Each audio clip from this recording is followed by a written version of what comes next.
I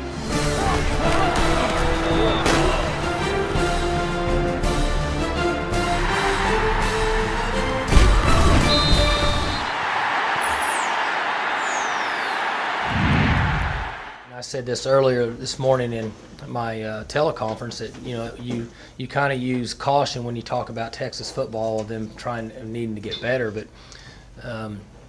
I think Oklahoma played very well, and once it got rolling, just gained momentum and kind of turned. And I can't speak for Texas. I can't speak for their staff.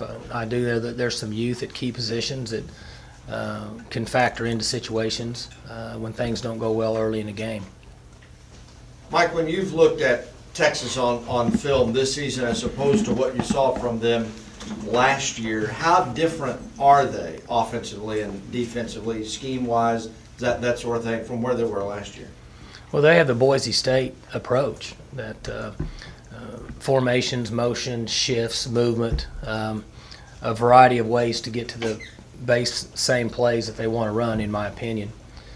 And misdirection passing, get the quarterback on the perimeter, throwbacks, nakeds, those type of plays seem to be the direction that they want to go.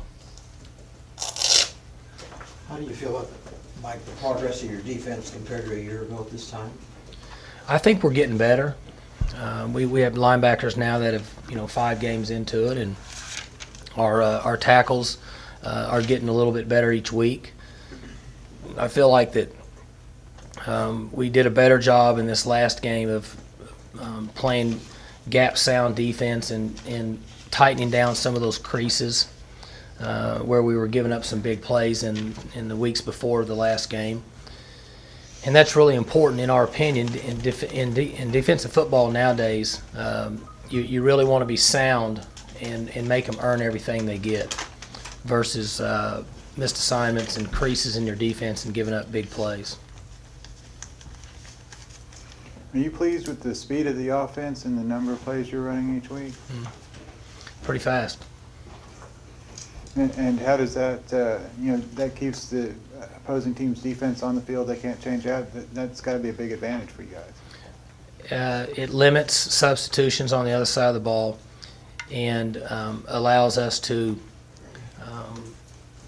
run more plays on offense, which in turn should give us a better opportunity to score points and gives you a better chance to win the game. Do you have a goal for snaps, 95, 100? We'd like to get 95 a game.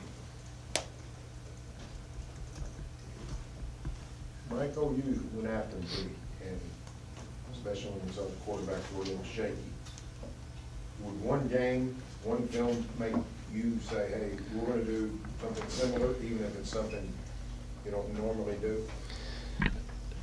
Just based on personnel and matchups, and I'm going to guess that most defensive coaches approach the game the same, that they have to decide how their coverage guys match up on the eligible receivers that the offense has, and then based on how many players that you need to bring, whether it's a 5-man or 6-man pressure, to put the quarterback in a difficult situation, like what Oklahoma was able to do to them Saturday.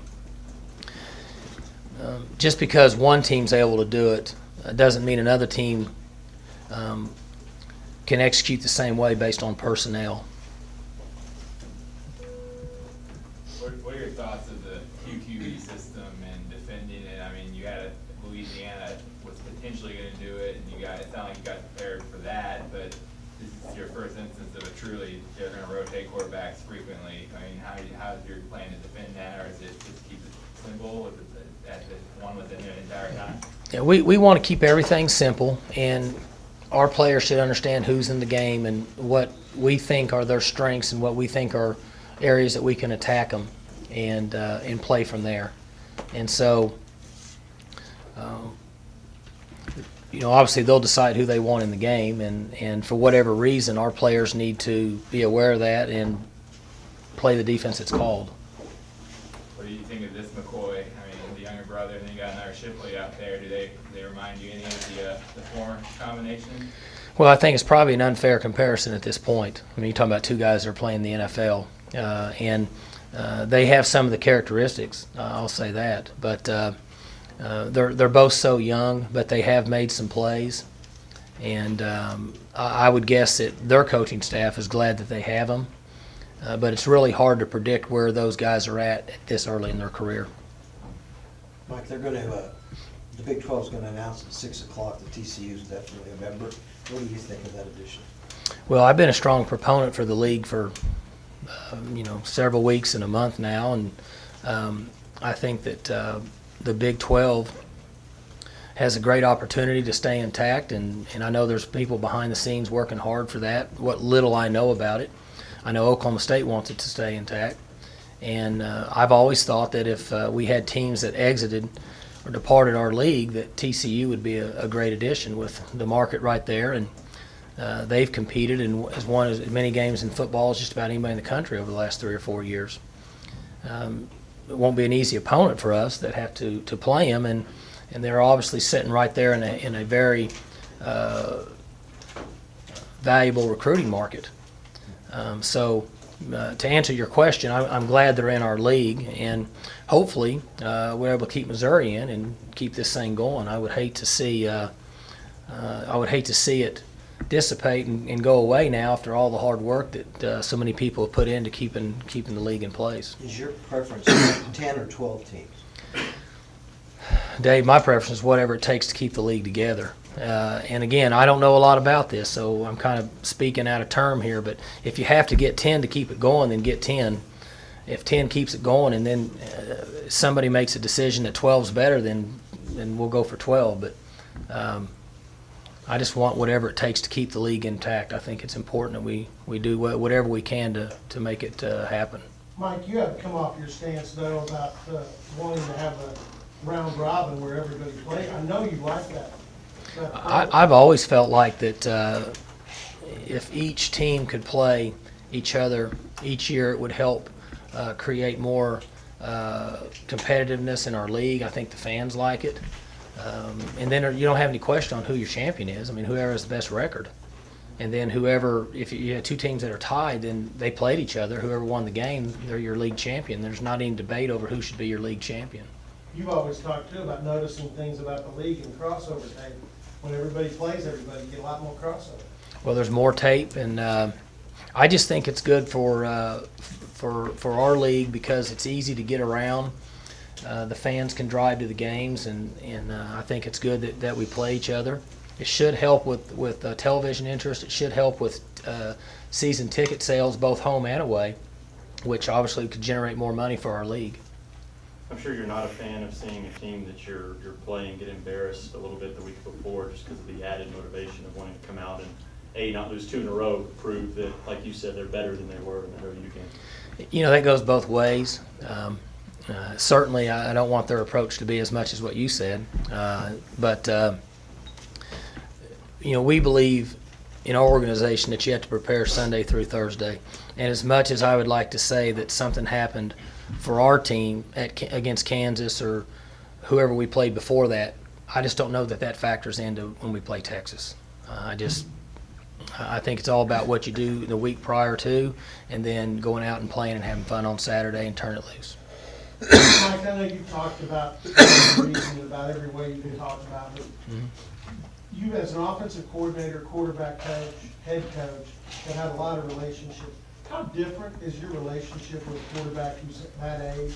You may never have that situation, probably ever again. Well, our relationship's gotten better just over the last 4 or 5 months. He's talked a little more and been much more visible, obviously, in the last year to year and a half than he was because he is a starting quarterback. But he's come a long ways, and his future is really bright because of the way he handles different situations, and because of that, he gives us a lot. And I don't really see him like I see the other players. Sometimes coaches say that you treat them all the same. I don't think you treat them all the same. I mean, he's not the same as J.W. Walsh. J.W. Walsh is a freshman. He just got out of high school. I mean, Brandon is 28 and he's married. He's played for the Yankees, and he's different. So I think you treat them all differently, but Brandon and I's relationship has really developed over the last 5 or 6 months, and he's almost like a coach at times because his input is valuable to the success of our offense. How has your relationship in the last 4 or 5 months changed?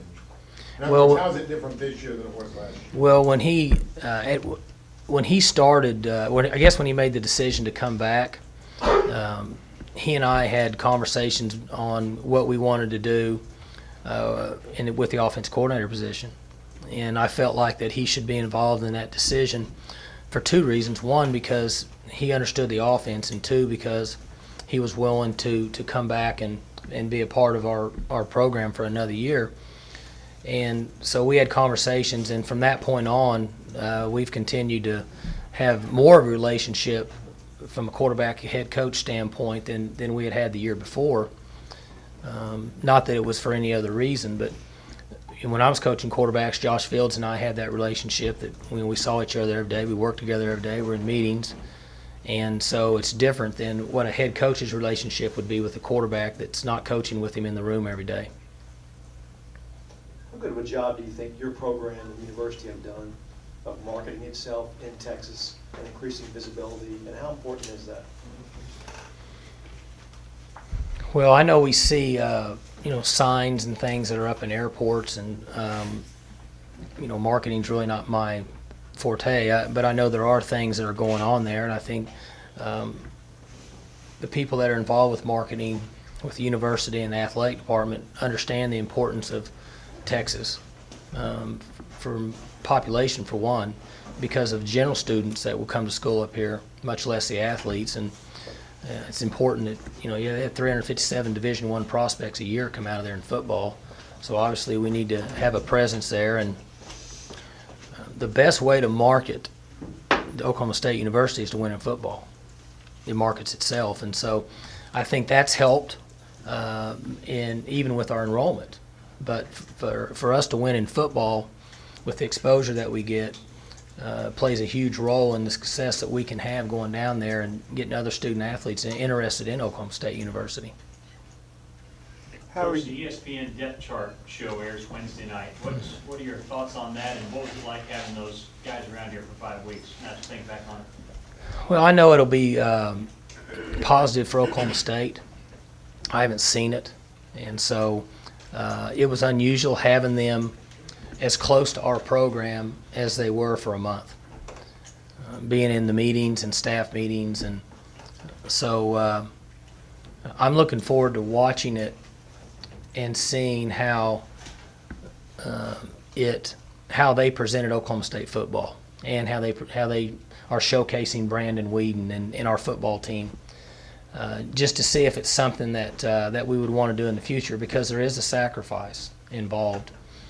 There's conversations that we have as coaches with our players that you wouldn't necessarily talk to other people about. And when those conversations had to take place, if they were here for just 3 or 4 days, you could avoid them and get caught up. But when they're here for a month, those conversations have to take place, whether the camera's running or not. So I'm going to look forward to it and see how it worked out. But I'm going to guess that it's going to be very positive, because as detailed as they said they wanted to be with our offense and our quarterback play and the coaching, and you have one of the best quarterbacks in the country, and you have a guy coaching them that's a pretty smart guy. So I'm sure there'll be a lot of insight to the fans and the people that really want to know a lot about Oklahoma State football. About Brandon's maturity, one of the reasons why you felt comfortable letting that happen, letting those guys. One reason, if you had a young quarterback, you'd maybe feel like you're vulnerable to the mood swing of a college football player during that time of the season in preparation. But again, we just felt like that they were going to do 4. I think they only did 3. I don't know if they finished at Miami or not. Does anybody know? They're substituting a version of it at Arkansas. Okay, so they're back to 4 then. They picked 4 teams from all across the country, and so we just didn't think we could pass it up.